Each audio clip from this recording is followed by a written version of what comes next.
नमस्कार, आपका हमारे YouTube channel magic info synopsis में स्वागत है। अभिनंदन है। आज हम जावास्क्रिप्ट कंट्रोल स्ट्रक्चर के बारे में पढ़ेंगे। तो सबसे पहले हम देखेंगे डेफिनेशन पार्ट।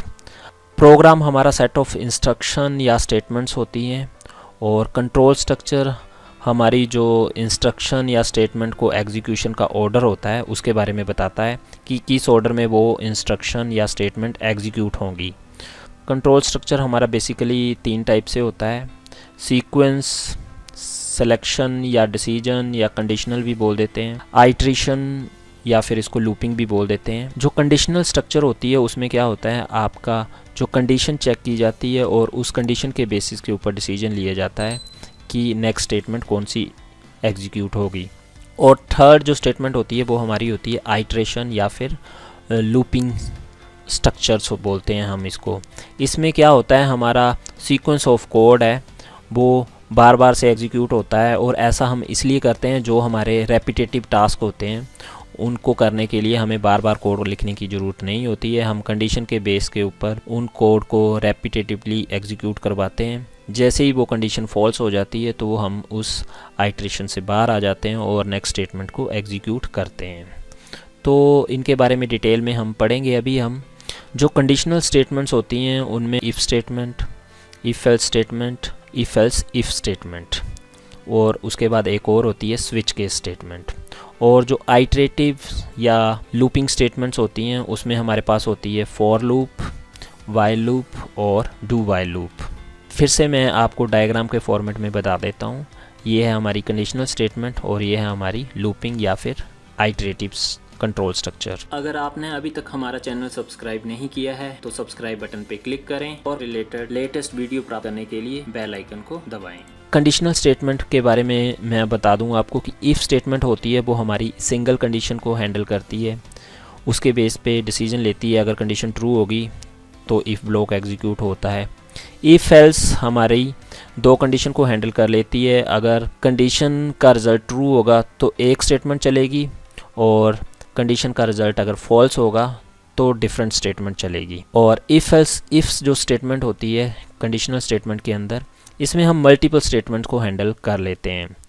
इसमें जो एक्सप्रेशन होता है वो हमारा नंबर, फ्लोट, करैक्टर या वेरिएबल कुछ भी हो, इफ़ एल्स इफ़ में हम उस कंडीशन के बेस के ऊपर मल्टीपल कंडीशन को हैंडल कर सकते हैं। लास्ट है हमारा स्विच केस स्टेटमेंट।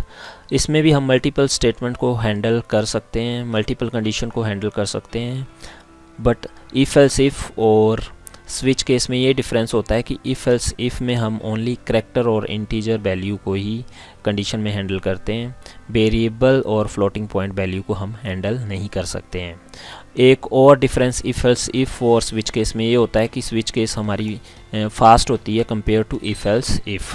बट अगर हमें रेंज ऑफ वैल्यू चेक करनी हो तो हम इफ़ एल्स इफ़ यूज़ करेंगे, अदरवाइज़ हम स्विच केस यूज़ करेंगे क्योंकि स्विच केस फास्ट है compare to if else if. Next looping statement के बारे में बात करें तो हमारे पास 3 तरह की लूप हैं, फॉर लूप, वाइल लूप और डू वाइल। तीनों लूप्स आपकी यूज़ होंगी जब आपने सीक्वेंस ऑफ कोड को रेपिटेटिवली एग्जीक्यूट करना है। बट फॉर लूप आपकी तब तक चलती रहेगी जब तक आपकी कंडीशन ट्रू है लूप के अंदर। जैसे कंडीशन फॉल्स हो जाएगी वो लूप से बाहर आ जाएगा। फॉर लूप को आप तभी यूज़ करेंगे जब आपको नंबर ऑफ आइट्रेशन पता हो कि आपने लूप कितनी बार एग्जीक्यूट करवानी है।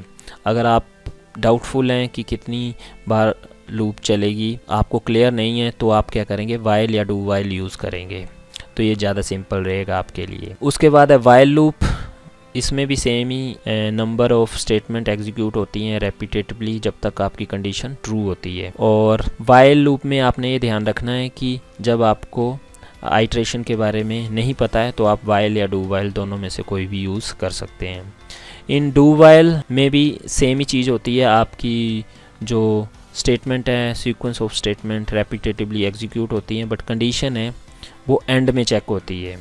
वाइल में कंडीशन पहले चेक होती है और डू वाइल में कंडीशन बाद में चेक होती है।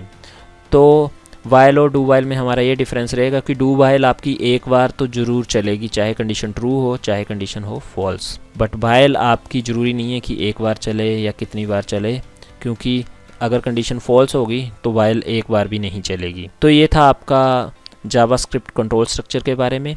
नेक्स्ट वीडियोज़ में हम इनके प्रैक्टिकल करके देखेंगे। हर एक स्टेटमेंट के बारे में, इफ़ से लेके और डू वाइल तक सभी स्टेटमेंट के बारे में 1 बाय 1 प्रैक्टिकल करके देखेंगे। और जावास्क्रिप्ट को रन कैसे करना है ये आपको नहीं पता है तो आप आई बटन पर क्लिक करके या वीडियो के डिस्क्रिप्शन बॉक्स में चेक कर सकते हैं हमारा वीडियो कि आप जावास्क्रिप्ट को कैसे रन कर सकते हैं। Thanks for watching us. अगर आपकी कोई क्वेरी है या कोई सजेशन है तो आप हमें मैसेज कर सकते हैं, आप हमें ईमेल कर सकते हैं। जय हिंद, जय भारत।